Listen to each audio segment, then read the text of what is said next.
Aujourd'hui, on parle encore une fois de pognon. Bah ouais, c'est une tradition sur cette chaîne, tu vois. Je parle que de fric, tu vois. On va dire que je suis obsédé par ça, mais en réalité, j'en ai absolument rien à foutre. Sauf que le pognon, bah, c'est du carburant pour mener tes projets, pour aller jusqu'au bout de tes rêves, et puis pour atteindre tes objectifs dans ta vie. Donc, si tu es intéressé par l'argent, mon gars, regarde bien cette vidéo, regarde bien jusqu'au bout, et on se retrouve juste après l'intro.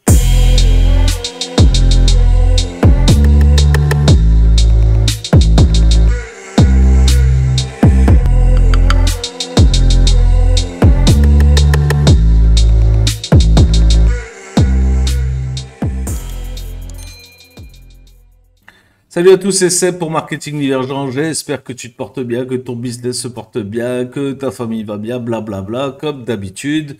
J'espère que tout va bien. Aujourd'hui, je te fais une petite vidéo, tu vois, un peu parasitage, je vais pas te mentir, tu vois, sur quelqu'un que je respecte beaucoup dans le business online, qui m'a beaucoup inspiré, tu vois, à l'époque. Je vais pas citer son nom tout de suite, tu vas voir juste après de qui je te parle. C'est quelqu'un, voilà, qui m'a donné quand même beaucoup d'inspiration et voilà, je respecte beaucoup, je le répète encore une fois. Mais c'est aussi quelqu'un qui a pris un drôle de virage ces dernières années et que je comprends pas tout à fait, tu vois. Je sais pas vraiment ce qui s'est passé dans sa tête, dans son mindset, tu sais, dans cette façon de voir l'économie, la finance, etc.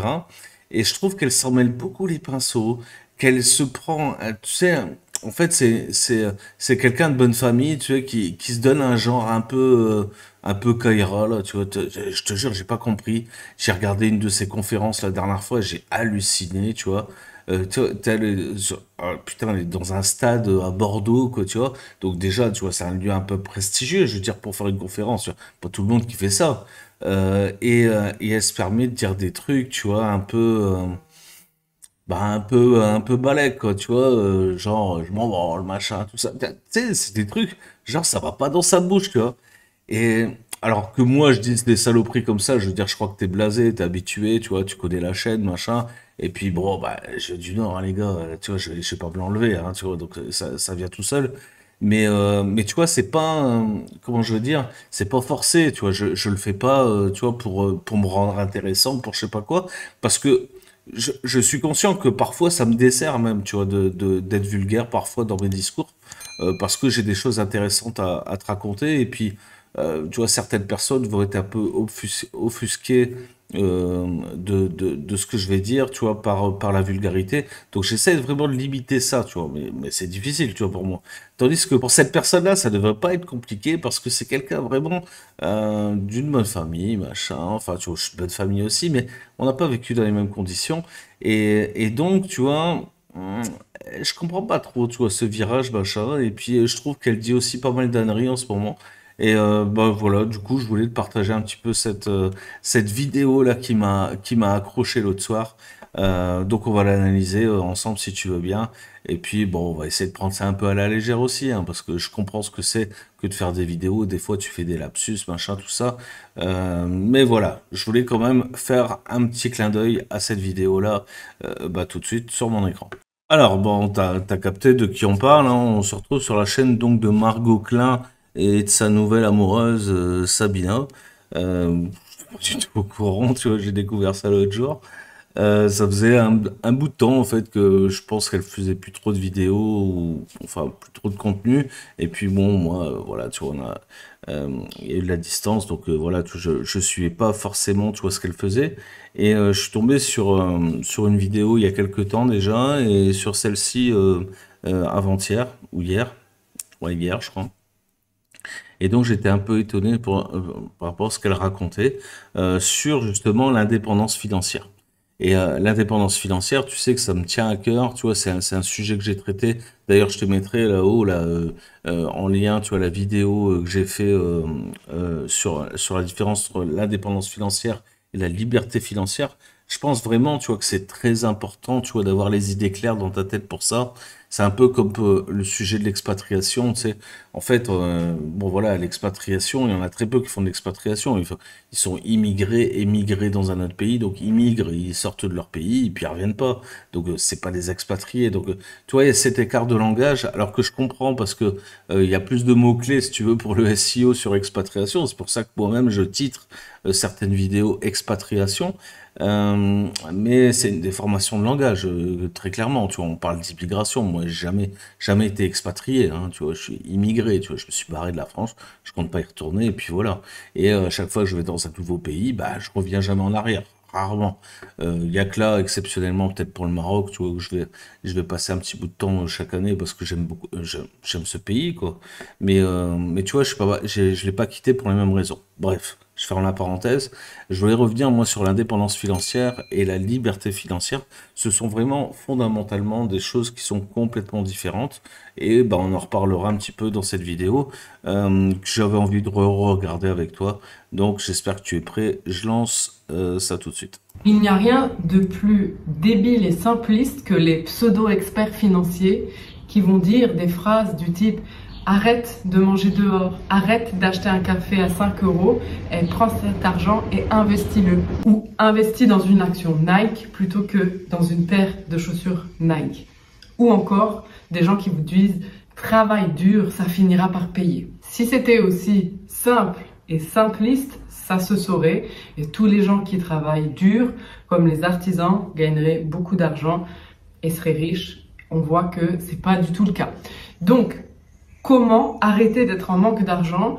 Et on voit bien que c'est pas en arrêtant d'acheter un café ou en achetant dans des petites actions en bourse par-ci par-là. Comme le disait Warren Buffett, l'investissement le plus important que vous pouvez faire est en vous-même.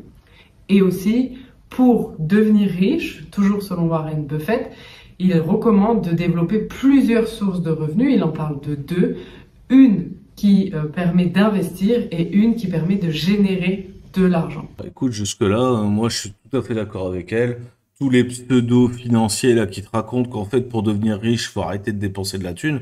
Alors c'est pas tout à fait faux, hein, parce que forcément, au moins t'en dépenses, au plus t'en as. Mais c'est pas avec l'économie d'un café à 5 balles que tu vas changer le contexte de ta vie et ta situation financière.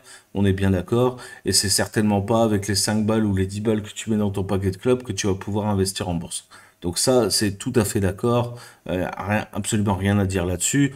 Le passage sur Warren Buffett, bon, bof bof, hein, le mec, bon voilà, c'est un milliardaire, là, forcément, tu vois, il a le temps, il a le temps de réfléchir à ses punchlines, celui-ci. Mais voilà, le fait d'avoir après deux sources de revenus, bah voilà, je pense que en fait, en 2023, c'est un minimum, quoi.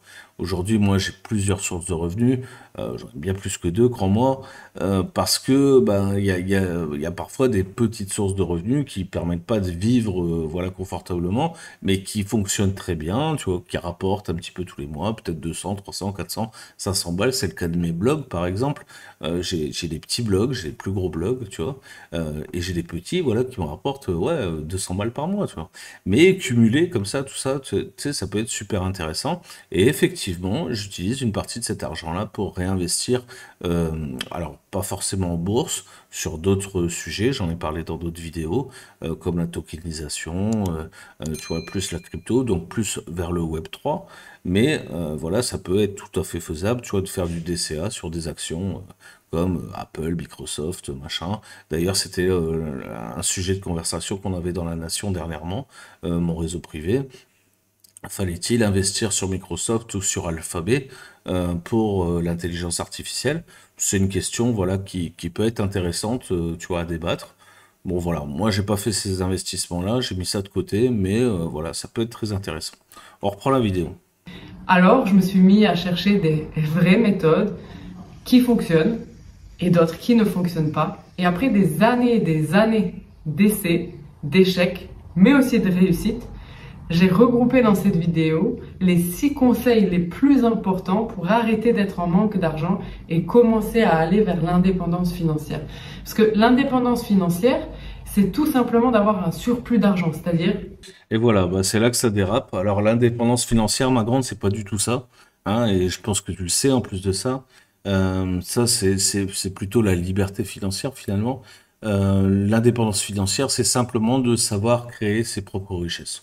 Voilà, c'est tout. L'indépendance financière, je veux dire, le moindre artisan, le boulanger, le coiffeur, le je sais pas qui, est indépendant financièrement. C'est-à-dire qu'il génère lui-même sa propre richesse. Il ne dépend pas d'un patron pour générer sa richesse. Il la génère lui-même avec ses clients. Donc voilà, il est indépendant financièrement. Il a besoin de personne pour générer cette richesse. Donc ça, c'est l'indépendance financière.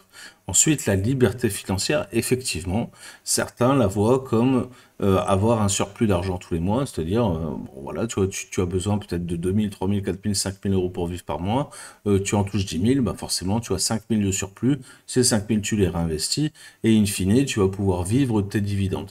Donc voilà, on va dire, c'est la route pour mener vers la liberté financière. Hein, mais c'est pas du tout la liberté financière d'avoir un surplus d'argent. Le fait d'avoir un surplus d'argent, bah, c'est bien. Tu peux capitaliser, tu peux épargner, tu peux réinvestir, tu peux faire plein de choses. Mais t'es pas forcément libre financièrement grâce au petit surplus ou au gros surplus même que tu pourras avoir tous les mois. Ok? Donc voilà ce que je voulais dire sur, sur ce point particulier. Mais il y en a d'autres hein, derrière. Et quand on arrive à un stade où on gagne plus que ce qu'on dépense, alors il y a tout un champ des possibles qui augmente, notre bonheur augmente. Pourquoi? Parce qu'on va venir réduire des problèmes, on va venir assurer nos besoins de base et on va pouvoir s'autoriser à voir plus grand, à créer des projets, à aider plus de monde, à voyager et à prendre du bon temps, aussi avec les gens qu'on aime. Alors ça, je pense que c'est aussi un cliché comme quoi gagner plus d'argent, ça rendrait plus heureux. Euh, bon, peut-être que si tu as vraiment un énorme changement, en fait, c'est quand tu passes, tu vois, de pauvre à plus pauvre, en fait. Hein, quand tu n'es plus pauvre. C'est-à-dire que quand tu dois pas compter, tu sais, quand tu vas faire tes courses, que t'as pas une suée, tu sais, quand tu reçois ta facture d'électricité, quand tu vois, t'es pas là, pris à la gorge pour payer ton loyer. Là, forcément, tu vois, quand tu changes de ce stade-là, en fait, bah oui, tu te sens beaucoup mieux, beaucoup plus heureux, machin, tu vois, t'as une poussée de dopamine. Sauf que quand t'as déjà atteint ce palier-là, en fait, bah, le fait de gagner plus, ça rend pas plus heureux, c'est pas vrai, tu vois. Enfin, tout ça, c'est des conneries. Donc c'est parce qu'en fait, elle a monté des boîtes d'investissement derrière, donc elle essaie de te faire croire que, tu vois, l'investissement, c'est beaucoup mieux, ça te rendra plus heureux. Ce qui est pas du tout vrai, en fait. Ça t'apporte beaucoup plus de stress et plus d'argent, plus d'emmerde. Moi, c'est ce que je dis tout le temps, plus d'argent, plus d'emmerde. Et crois-moi, ouais, moi, si tu veux, au bout d'un moment dans ma carrière, en fait, je me suis rendu compte que gagner plus d'argent, en fait, tu vois, ça me pourrissait plus la vie qu'autre chose. Donc c'est un peu contraire, tu vois, au thème de la chaîne, hein, qui est donc de gagner de l'argent, mais c'est la vérité. C'est-à-dire qu'au bout d'un moment, bah voilà, tu vois, je fais plus seulement les choses pour le gain de l'argent, je fais les choses par intérêt entrepreneurial. Alors ça peut paraître, tu vois, un problème de bourge ou je sais pas quoi, tu vois, je m'en fous, mais c'est la vérité. Si d'ailleurs aujourd'hui je fais une offre à 1 € pour que tu aies une formation et que tu aies en plus de ça 30 jours d'accès à la nation divergente, tu retrouveras le lien en description, bah c'est bien parce que j'en ai rien à foutre de l'argent. Tu vois, l'argent, en fait, me permet de créer des projets, me permet, tu vois, d'aller jusqu'au bout de mes rêves entrepreneuriales, et pas forcément voyager aux quatre coins du monde et aller me chiller dans des hôtels 5 étoiles. Je veux dire ça, mais en fait, une fois que tu l'as fait une fois, deux fois, trois fois, enfin, tu vois, c'est surfait, en fait, tu vois, ça n'a aucun intérêt. Et j'espère, franchement, que tu as pas ça dans la tête, que ton seul objectif, c'est de faire du fric pour te chiller, tu vois, à Bali ou je sais pas où. Franchement, frérot, tu vois, déjà, il te faut pas tant de pognon pour faire ça, hein, parce que le coût de la vie est pas très cher là-bas. Et en plus de ça, c'est un mauvais objectif, tu vois, entrepreneurial, je trouve. Et il y a des chances que tu te retrouves en échec, justement, et que tu sois jamais satisfait de ce que tu gagnes, en fait. Donc, c'est aussi un piège à con, et j'ai du mal à comprendre qu'elle dise ça, parce que c'est quelqu'un qui est très fort, tu vois, pour le mindset, pour débloquer les croyances limitantes, etc. Donc, c'est bien d'aller au-delà de, soit de ses pensées, d'aller au-delà de ses limites, tu vois, c'est très bien, tu vois, mais c'est dans le challenge que c'est important, c'est pas dans le gain d'argent. Et je trouve ça un peu décevant qu'elle dise ça, mais bon. Je pense que c'est inutile d'expliquer pourquoi on a tous envie d'avoir un petit peu plus d'argent dans sa vie, que ce soit pour notre futur, notre retraite, nos enfants ou tout simplement nos loisirs et les choses qu'on aime dans la vie. Je pense que c'est clair pour tout le monde. Le problème, c'est que la majorité des gens sont en manque d'argent, qu'on soit salarié ou entrepreneur. Et on voit souvent que être entrepreneur, même si c'est à la mode, ça garantit pas forcément d'avoir de meilleurs revenus. Parfois même, c'est souvent le cas, un entrepreneur à salaire égal et à poste égal gagnerait plus en CDI que dans son entreprise. Par contre, les avantages d'une entreprise, c'est qu'il y a des revenus illimités, alors que le salaire, lui, est limité. Quand j'étais salarié, je ne pouvais pas augmenter mon salaire et je devais remercier mon manager quand j'étais augmenté de 0,4% par an. Alors ça, c'est pareil, c'est super, c'est cliché, c'est surfait, parce que dans le salariat, en fait, tu peux avoir une progression quand même de salaire. Faut pas raconter de la merde non plus, hein. Tu peux augmenter comme ça de salaire. Le 0,4%, je sais pas où aller la chercher, parce que c'est le minimum, en fait, c'est 4%, tu vois. Enfin, entre 2 et 4%, tu vois. Dans toutes les sociétés où j'ai travaillé, ça a toujours été comme ça, tu vois. Des fois, là, j'arrivais à avoir 5%, tu vois, c'était la mer à boire. Mais grosso modo, tu vois, si tu avais une augmentation, c'était ça. Et même le coût de l'évolution de la grille salariale, en fait, te donne quasiment 2%, je crois, par an, tu vois, indexé sur le coût de la vie. Donc c'est 0,4%. Je crois que ça fait très longtemps, en fait, qu'elle est plus salariée, je pense. Enfin, je le sais même. Donc je pense qu'elle est déconnectée de ça. En plus de ça, elle vit en Suisse, tu vois, dans l'opulence, machin, tu vois, elle est complètement déconnectée de ça. C'est pas tout à fait juste. Alors effectivement, dans le salariat, tu peux arriver à un plafond de verre. C'est ce qui m'était arrivé aussi dans ma branche où, tu vois, j'étais arrivé un petit peu, tu vois, au maximum, tu vois, je gagnais un peu plus de 4 000 balles par mois, tu vois, sans pouvoir aller plus loin. Mais j'étais pas en manque d'argent, tu vois, faut pas mentir non plus, tu vois. J'avais ce qu'il faut pour élever ma famille, machin, tout ça, tu vois, et vivre correctement, vivre très correctement. Maintenant, tu vois, si je suis passé de l'autre côté, du côté entrepreneurial, c'est déjà parce que je l'étais avant, hein, tu vois, j'étais entrepreneur à 20 ans, moi, tu vois, donc voilà, j'ai toujours été entrepreneur parce que j'aime le challenge de l'entrepreneuriat.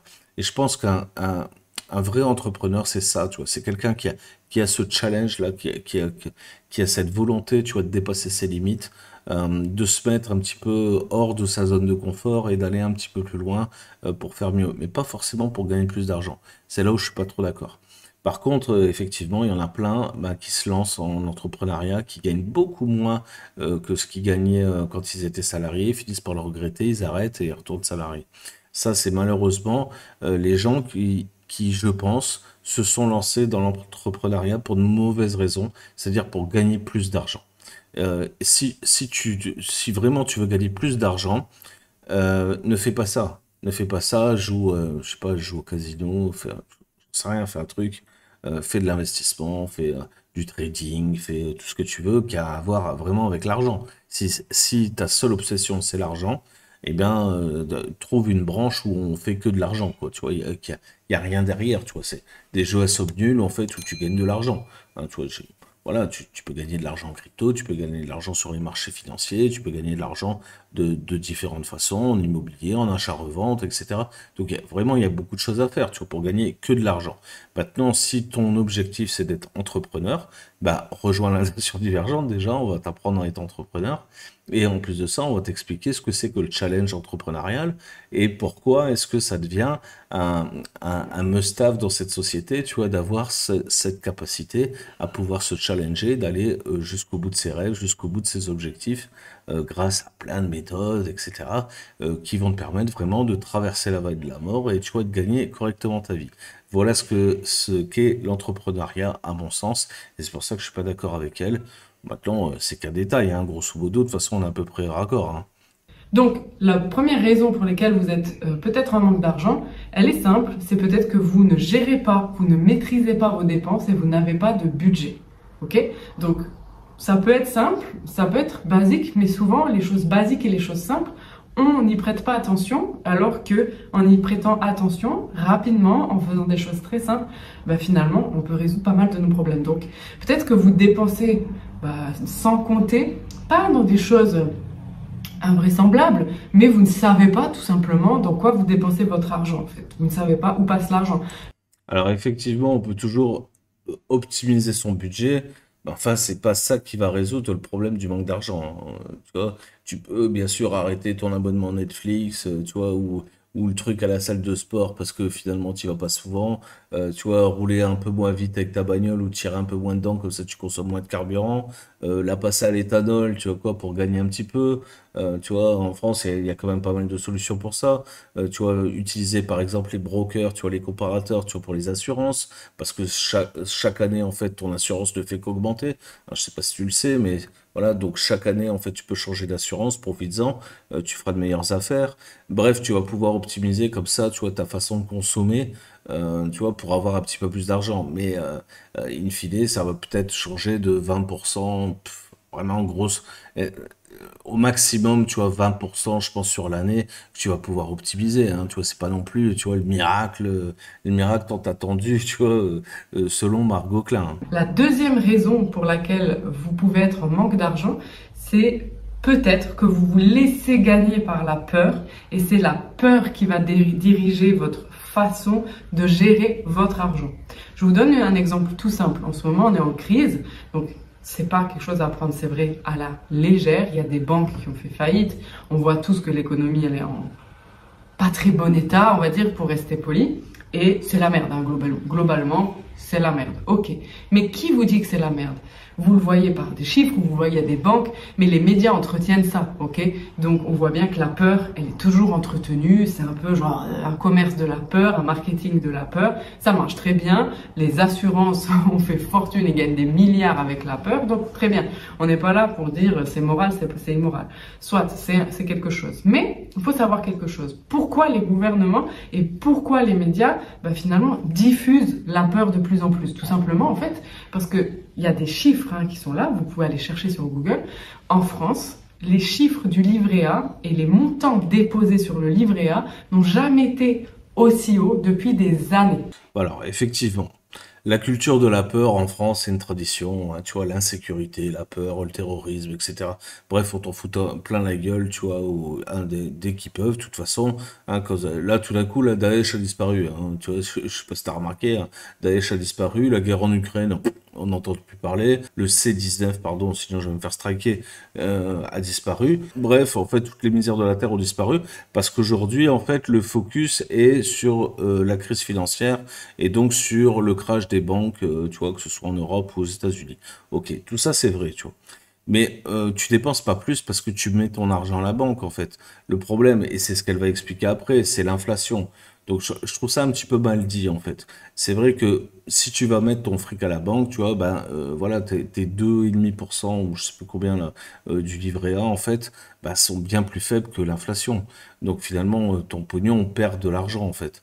Donc si tu veux optimiser ça, il faut plus l'investir. Le problème, c'est que si t'as pas assez d'argent, tu peux pas l'investir et tu peux certainement pas le mettre dans le livret A. Par contre, ce qu'elle n'insiste pas assez, à mon goût, c'est que ce sentiment de la peur, là, comme ça, tu vois, pousse les gens à prendre des doublons d'assurance, tu vois, des assurances et des assurances et des assurances. C'est les assurances pour tout, les assurances pour les enfants, pour la santé, pour des mutuelles complémentaires de complémentaires. Tu vois, des options pas possibles, tu vois, des garanties perte de revenus, des garanties je sais pas quoi, des garanties machin. Et puis en fait, quand tu regardes les petites lignes, tu vois, dans ces assurances, tu vois, ils sont pas fous les assureurs. Eh bien en fait, tu vois, tu n'es pas remboursé quand il faut, ou tu n'es pas vraiment aussi bien garanti que qu'on essaie de te le faire croire. Et tout ça, c'est le marketing de la peur, elle a raison. Mais tu vois, je trouve que son discours en fait est un peu surfait sur le fait que tu mets ta thune sur un livret A et que c'est l'État, enfin tu vas voir ce qu'elle dit, hein, que c'est l'État qui te prend ton pognon, machin. Non, l'État te taxe avec les impôts, tes taxes foncières et surtout tes cotisations sociales. Hein, tu regardes sur ta fiche de paie, c'est 30% que tu leur donnes quand même. Et si tu es entrepreneur, c'est encore pire, hein, jusqu'à 72%. Donc, bon, voilà, je pense que, tu vois, son discours est un peu brouillon, en fait, pour quelqu'un qui est spécialiste en finance, je te rappelle, hein, qui a monté des fonds d'investissement, etc. Ok? Ça veut dire que plus on fait peur aux gens, en France, plus ils vont économiser et plus ils vont mettre sur le livret A. Et est-ce que vous savez à quoi sert, et vous pensez en fait quand vous mettez l'argent sur le livret A qui va rester là, que voilà, il dort là et puis personne l'utilise. Non, c'est faux. Le livret A, c'est le gouvernement qui l'utilise. Donc en mettant l'argent sur le livret A parce que le gouvernement vous fait peur, alors vous financez le gouvernement. Il y a des chiffres très simples qu'on va prendre ensemble. Donc, chiffre très simple que je ne connais pas par cœur, hein. Si vous placez, disons, 100 euros sur votre livret A, il y a 60 euros qui sont utilisés par la Caisse des dépôts et consignations, qui est un établissement public détenu par le gouvernement et qui va gérer votre épargne. Donc, ils vont prendre cette épargne, d'accord? Il y a à peu près 35% du montant total des livrets A qui sert à financer les logements sociaux que construit l'État. Donc, ça fait à peu près 130 milliards d'euros. Et il y a 18% qui financent l'État, d'accord? Et 5% qui sont dédiés aux prêts pour les petites et moyennes entreprises. Donc, ce qu'elle devrait plutôt dire, c'est que tu as 18% en fait qui sert au pot commun de l'État, effectivement. La Caisse des dépôts et des consignations, elle permet de garantir des prêts d'État, par exemple. Hein, tu vois, quand il y a eu la, la crise, la crise sanitaire, tu étais bien content d'avoir tes prêts garantis au BPI. Donc, tu vois, tout ça, c'est grâce à la Caisse des conciliations. Donc, voilà, il faut bien que ça existe. Je suis pas là pour défendre l'État français, moi. Je dis simplement que c'est un peu n'importe quoi. Et ce qui reste, c'est ton rendement, hein, ton rendement annuel de 2%. Tout ça, c'est vrai. Mais qui met encore suffisamment d'argent sur son livret A? À part les gens qui sont d'une génération supérieure à la mienne, donc tu vois, des gens très vieux, tu vois, qui n'ont pas forcément la passion financière ou de pouvoir voilà, se placer sur des investissements particuliers, mais les jeunes ne mettent pas l'argent sur le livret A, c'est des conneries tout ça. Autre chose, le livret A aussi sert à financer, tu vois, la partie sociale, enfin une partie, tu vois, des plans sociaux qui sont en France, et il n'y a pas que les logements sociaux, il y a aussi, tu vois, les SDF, les machins, les si, tu vois, il y a tout ça, tu vois, donc c'est une enveloppe sociale, quoi. Donc moi, je veux pas défendre le truc, mais enfin, c'est pas tout à fait juste ce qu'elle dit, hein. J'ai envie même de rajouter que le fait de mettre ton argent à la banque, en fait, c'est pas toi qui travailles avec, quoi. C'est-à-dire qu'en fait, quand tu déposes de l'argent à la banque, c'est la banque qui travaille avec. Et donc, in fine, l'État, parce que l'État, en fait, peut avoir la main mise dessus dès l'instant où il y a une raison commune jusqu'à 100 000 dollars, hein, jusqu'à 100 000 euros. Donc, de rien, tu vois, si on va, tu vois, dans cette théorie de la peur, là, comme ça, faudrait même plus mettre ton argent à la banque. Ce qui est un peu ridicule quand même, hein, tu vois. Pour la plupart des gens, la banque, c'est quand même une sécurité, tu vois, de mettre son argent à la banque. Donc voilà, moi, je suis pour, hein, tu vois quoi, l'économie parallèle, enfin, tu vois, le Web3, machin, les cryptos, tout ça, ok. Mais, tu vois, c'est pas avec les cryptos que tu payes ton loyer, c'est pas avec les cryptos que tu vas bouffer, c'est pas avec les cryptos que tu payes ton téléphone, ton Netflix, je sais pas quoi, hein, ou que tu donnes un billet à tes gamins. Donc, tu vois, au bout d'un moment, tu vois quoi, faut pas tout rejeter non plus, hein, tu vois, il y a quand même des choses, voilà, qui sont quand même logiques, hein, et le livret A en fait partie quand même. Troisième raison pour laquelle vous êtes peut-être en manque d'argent, elle est liée à la raison numéro 2, c'est que vous n'avez peut-être pas de stratégie d'investissement. Ok? Donc, l'investissement, c'est ce qui rend les gens riches. J'ai envie de te dire, Margot, quand t'as pas de pognon, quand tu vois, il te reste 50 balles à la fin du mois, tu vois, sur ton compte, forcément, t'as pas de stratégie d'investissement, hein, tu vois. Et t'as beau économiser, hein, t'as beau avoir enlevé tout le surfait, là, tu vois, avec ton tableau, là, tu vois, la solution 1, d'économiser sur ci, sur ça, sur machin, sur, tu vois, bouffer, tu vois, de la merde, tu vois, quoi, pour économiser un maximum, à la fin du mois, il te restera peut-être 70 euros au lieu de 50, hein. Mais je veux dire, quand tu gagnes pas beaucoup d'argent, tu gagnes pas beaucoup d'argent. Pour moi, la solution, c'est de gagner plus d'argent. Donc, te créer, en fait, une source de revenus supplémentaire. Et pour ça, il y a que le travail. Parce que il y a que ton temps, en fait, que tu peux vendre pour l'instant. Hein. Une fois que tu auras de l'argent, machin, tu pourras vendre autre chose. Tu pourras vendre tes connaissances. Tu pourras faire plein de choses. Tu pourras investir. Mais dans un premier temps, tout ce que tu peux faire, c'est travailler plus. Et est-ce que les gens ont vraiment envie de travailler plus? Tu vois, la question est là, hein. Voyons la suite. Warren Buffett n'est pas riche parce qu'il travaille beaucoup, d'ailleurs il travaille très peu. Warren Buffett est riche parce qu'il investit, ok? Donc l'investissement c'est quoi? C'est au lieu que vous échangiez votre temps contre de l'argent, vous allez prendre votre argent et votre argent va travailler à votre place. Votre argent va faire d'autres argent. Un investissement, il vous rapporte de l'argent et vous n'avez pas besoin de travailler dessus. Ok, mais quand tu as 50 balles à investir tous les mois, au pire, tu as investi combien? 500 euros, 600 euros, tu vois, dans ton année. Est-ce que tu crois vraiment que tu vas vivre avec ça? Je crois pas. Si vous pensez que le MLM est un investissement, c'est faux. C'est une activité commerciale.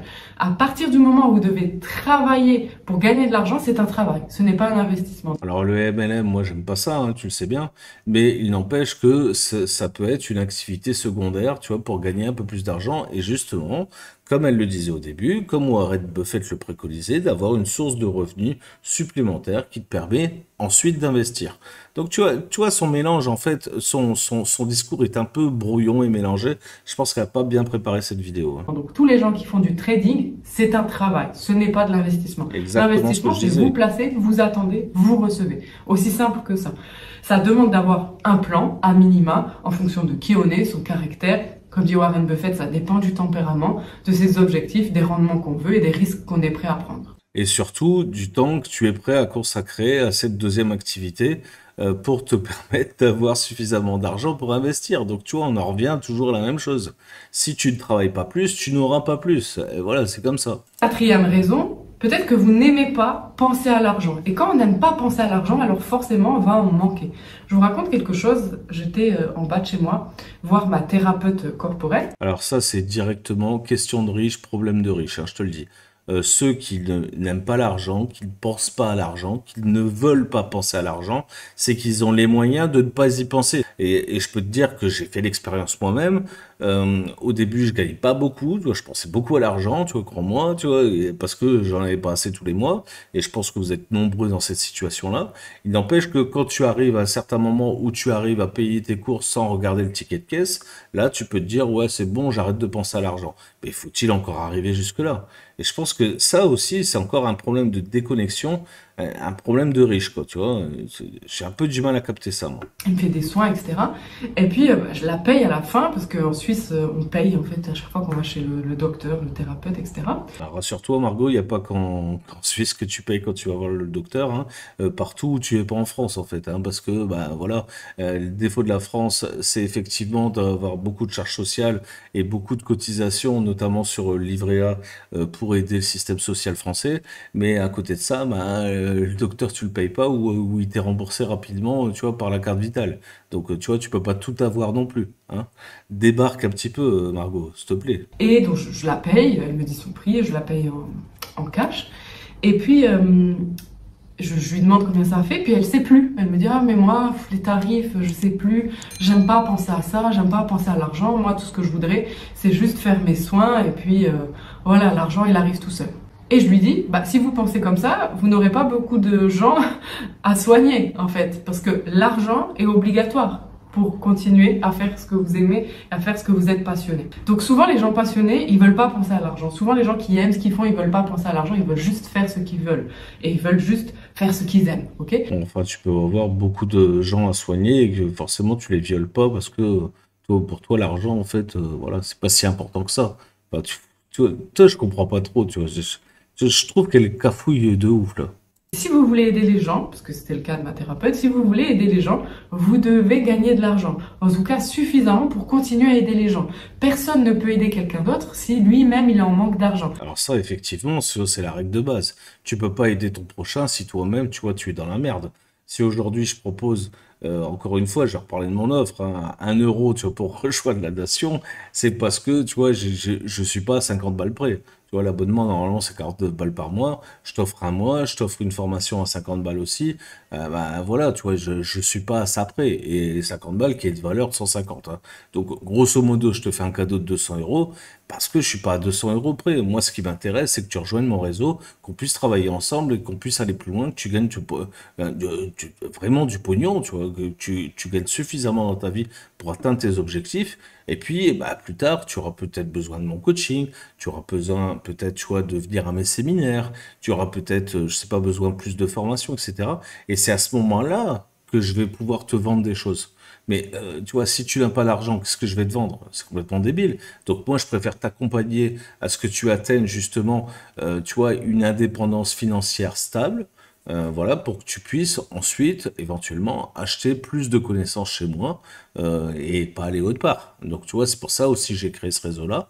C'est pas cher parce que derrière, tu vois, je sais très bien que quand tu auras plus d'argent, bah, tu seras reconnaissant puisque je t'aurai aidé à en gagner plus. Tu vois, c'est du donnant-donnant en fait. Tu vois, un deal win-win. Et moi, c'est ce que je préfère faire. Elle, si tu vas chez elle, je peux te garantir que si t'as pas lâché 3 ou 4 000 balles, elle veut même pas te calculer, hein. On n'est pas du tout du même bois, hein. Cinquième raison, qui explique peut-être pourquoi vous êtes en manque d'argent, c'est vos croyances limitantes et vos histoires familiales, vos conditionnements familiaux. Souvent, nos parents, ils nous ont dit un sou est un sou, l'argent ne tombe pas du ciel, il faut travailler dur. En tout cas, c'est ce que mes parents me disaient. Et ils avaient une bonne intention à la base, parce qu'ils ont été éduqués comme ça et qui viennent d'un milieu pas forcément riche, d'accord? Donc peut-être que vos parents, ils vous ont dit d'autres proverbes ou phrases grinçantes comme ça. Et du coup, en fait, ça crée des conditionnements et des croyances dans notre tête, comme je dois travailler dur pour devenir riche, etc. Mais souvent, c'est l'inverse de ce qui est vrai. Okay.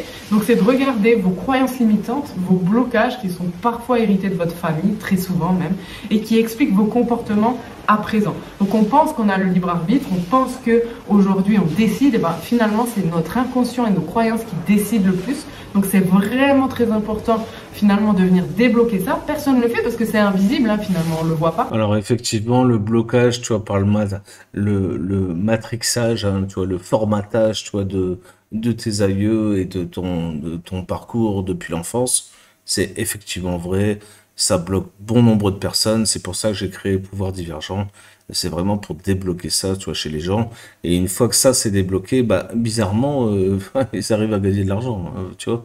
Donc c'est aussi simple que ça. Je la rejoins complètement là-dessus. C'est l'absolue vérité. Sixième raison qui explique peut-être pourquoi vous êtes en manque d'argent, peut-être que vous êtes un expert, peut-être que vous êtes quelqu'un de passionné et que vous dites, bah, comme ce que je fais c'est de très bonne qualité, comme je suis le meilleur dans ce domaine, comme ce que je fais c'est vraiment incroyable, alors les gens vont le voir, les gens vont venir et l'argent viendra tout seul. Le problème c'est que pour voir que ce que vous faites est incroyable, il faut déjà être client. Alors c'est vrai, mais c'est aussi pourquoi je fais cette entrée dans la nation divergente à 1 euro, les gars. Voilà, parce que t'as pas besoin d'entrer, t'as pas besoin de payer énormément pour rentrer, c'est 1 euro, tu vois. Donc, tu vois, si je fais ça, c'est aussi pour ça, c'est pour te montrer que ce qu'il y a à l'intérieur, c'est bon pour toi. Donc, réfléchis bien à ça. Donc souvent, les gens qui sont les meilleurs sont ceux qui sont les plus pauvres. Donc c'est comme ça qu'on arrive à voir des gens qui gagnent beaucoup d'argent et qui sont pas les meilleurs, mais qui ont le meilleur marketing. Donc c'est pour ça qu'on voit souvent des conseils de passer beaucoup de temps sur votre marketing, moins de temps sur votre produit. Alors c'est pas toujours vrai parce que si vous avez un produit médiocre, les gens vont le dire et ne reviendront pas. Mais il faut avoir une balance entre marketing et produit. Ce n'est pas parce que votre produit est le meilleur, ce n'est pas parce que votre produit, service, entreprise est la meilleure et que vous êtes un expert dans ce domaine que vous allez avoir le plus de clients et développer le plus de revenus. Ok, parfois même c'est l'inverse. Donc ça c'est quand même très rare, hein. Ça peut s'appliquer aussi quand... Ça aussi c'est assez peu connu, souvent c'est contre-intuitif, on pense qu'en étant le meilleur on gagnera plus, bah, c'est pas souvent le cas. Et même quand vous êtes salarié, hein, c'est souvent les experts, c'est pas forcément ceux qui sont les mieux payés et qui ont les meilleures visions ou stratégies de progression. Alors, effectivement, tu vois, ce sont pas forcément les experts les plus qualifiés qui gagnent le plus d'argent. C'est la vérité. C'est la vérité. Moi-même, je suis, je sais pas, peut-être à 10 ou 20%, tu vois, de ce que je pourrais gagner. C'est la vérité. Mais j'ai fait le choix aussi d'arrêter le marketing agressif, d'arrêter tu sais, les promesses. Tu vois. Alors, ce sont pas des fausses promesses parce que, tu vois, si tu appliques vraiment tout ce que je te dis, etc., tu fais exactement tout comme moi, tu vois, ben oui, tu vas réussir, tu vois. Toi, c'est garanti, ça a fonctionné pour moi. Je suis pas plus intelligent que toi, tu vois. Voilà, tu vois, j'ai appris au fur et à mesure du temps. Alors, ça prend du temps, hein, tu vois. Donc, il faut avoir aussi de l'abnégation, tu vois, beaucoup de discipline, de la rigueur, etc., pour y arriver. Donc, ça a jamais été des fausses promesses. En fait, tout ce que j'ai pu vendre par le passé, ça a toujours été des promesses tout à fait legit. Sauf que, ben, toi, tu n'es pas moi et moi, je suis pas toi. Et donc, c'est ça qui fait vraiment la différence et c'est pour ça que j'ai arrêté ce genre de marketing. Je préfère dire sincèrement la vérité aux gens, dire, bah écoute, voilà, tu vois, j'ai une solution pour toi, mais il va falloir travailler, il va falloir faire ci, il va falloir faire ça. Alors je sais que c'est moins vendeur. Je sais que tu vois, d'entendre la solution magique, le truc machin qui va te rendre riche, qui va te permettre, tu vois, d'atteindre tes rêves, tu vois, comme ça en claquant des doigts, tu vois, machin. Mais ça n'existe pas, ça. Ça n'existe pas, tu vois. Tous les mecs qui te racontent ça sont des menteurs. Alors c'est vrai qu'il y a des business où tu peux gagner plus rapidement de l'argent, tu vois. Mais c'est 1 sur 10, 1 sur 15 qui arrive. Donc voilà, la vérité c'est que c'est pas ça. C'est que si tu veux être entrepreneur, tu vas pouvoir gagner ton argent, tu vas pouvoir être indépendant financièrement, tu vas pouvoir subvenir à tes besoins, ce qui est déjà quand même sur l'échelle de Maslow, sur la pyramide de Maslow, pardon, c'est quand même le premier besoin. Hein, le besoin fondamental, c'est de se nourrir. Hein, donc voilà, ça tu y arriveras, tu vois. Maintenant, est-ce que tu arriveras tout en haut de la pyramide? Bah, ça dépend que de toi. Ça dépend que de toi, de tes ambitions, de ton appétence pour l'argent, tu vois, pour la réussite, pour le réseautage aussi. Parce qu'on parle jamais de réseau, mais est-ce que tu crois que la Margot Klein, là, elle est arrivée là toute seule? Bah non, parce qu'elle a rencontré un tel, un tel, un tel, un tel, et ce sont des gens en fait qui l'ont aidé à grimper. Voilà. Et c'est comme ça que ça fonctionne. Moi-même, tu vois, j'ai eu par le passé certains coups de main, tu vois, de certaines personnes pour aller plus loin, pour avoir plus de clients, pour ci, pour ça. Donc, tu vois, tu peux pas rester tout seul dans ton coin, suivre une pauvre formation, tu vois, et être miraculeusement riche derrière. Tout ça, ça n'existe pas. Et celui qui te raconte ça, bah, c'est des conneries. Je vais finir, tu vois, sur le fait que Margot Klein, c'est quelqu'un, euh, voilà, pour qui j'ai beaucoup de respect, tu vois, elle s'est fait toute seule, tu vois, on va pas se mentir. Mais c'est quand même une meuf, voilà, qui a eu l'accès, en fait, aux études. Elle travaille à la défense, machin, donc elle est issue d'une bonne famille, tu vois, ses parents, tu vois. Je sais plus ce qu'ils font, je pense son père il doit être médecin ou un truc comme ça. Enfin bref, tu vois, elle était pas dans le besoin, on va dire. Elle était peut-être pas non plus riche, hein, tu vois, mais pas dans le besoin non plus. Alors je m'avance peut-être sur les gens de sa famille, je sais pas, et j'ai pas envie de faire de recherche pour ça. Je dis simplement que voilà, quand tu es né dans une banlieue, quand tu tiens le mur toute la journée, tu vois, moi j'ai connu ces moments-là, tu vois, j'ai grandi dans les quartiers, tu vois, j'étais pas forcément, tu vois, voilà, malheureux, hein, tu vois, c'est la vie que j'avais choisie, tu vois, j'ai choisi de partir de chez mes vieux, machin, tout ça, qui étaient, voilà, ouvriers, hein, tu vois, on n'était pas riches non plus, mais j'ai choisi de me démerder partout, par moi-même, machin, et donc, je me suis retrouvé, tu vois, avec tous des gens, en fait, qui avaient, en fait, moins de chance que moi, je m'en suis aperçu, en fait, au fur et à mesure, mais tu vois, il y a un truc en fait qui change tout, tu vois, dans la vie d'un homme ou d'une femme, et ben c'est de prendre des décisions. Et je pense que dans ta vie, il y a 4 ou 5 moments comme ça dans ta vie où tu peux prendre une décision qui va vraiment changer, tu vois, ton avenir et qui va changer, tu vois, ta façon de voir les choses, ta façon de faire les choses et qui peut remettre en question toute ta vie. Alors, tout ça, voilà, ce sont pas des croyances de polichinelle. C'est juste la vérité. C'est que si tu prends la bonne décision au bon moment, eh bien, tu peux changer de vie. Aujourd'hui, c'est possible avec ce que moi je propose, avec ce que d'autres proposent. Mais moi, ce que je te propose, c'est juste de rentrer dans un réseau dans lequel il y a des mecs comme toi qui veulent réussir, qui veulent travailler, qui veulent être indépendants financièrement, pas forcément libres, mais indépendants financièrement, et qui veulent, tu vois, pouvoir gérer leur pognon comme ils le souhaitent et subvenir aux besoins de leur famille. Si tu es de cela, profite de cette offre, je te la remets en description. C'est valable encore une quinzaine de jours, même pas une semaine. Profite de cette occasion-là, tu testes. Si tu n'aimes pas, tu envoies un mail au support, on te désabonne. Enfin, tu vois, tu ne payes rien de plus, quoi, tu vois. Donc, tu as un mois offert et la formation, c'est cadeau. Tu vois, c'est juste parce que, tu vois, bah, c'est la carotte pour que tu viennes, hein, tu vois, je vais pas te mentir. Donc, voilà, tu récupères un programme de bonne qualité, gratuitement, voilà, qui a une valeur de 150 euros. Je te l'offre gratuitement. Tu rentres dans la nation, tu fais tes 30 jours, tu vois si ça se passe bien. Puis au 29e jour, tu t'aperçois que finalement, c'est pas fait pour toi. T'envoies un petit mail, on coupe l'abonnement, tu seras jamais prélevé, et puis voilà. Tu vois, on n'a pas d'intérêt en fait à séquestrer les gens. Hein. Je sais pas dans la tête de qui c'est comme ça, mais en tout cas, c'est pas comme ça dans la mienne, et ce sera jamais. Donc voilà. J'espère que tu as apprécié cette vidéo. Comme d'habitude, lâche-moi un like. N'oublie pas la cloche abonnée si tu n'es toujours pas abonné. Vous êtes encore nombreux à regarder mon contenu sans vous abonner. Vous exagérez les gars, c'est gratos. Abonnez-vous. Et on se retrouve bientôt pour une prochaine vidéo. Ciao, bye, c'était Seb. Ciao.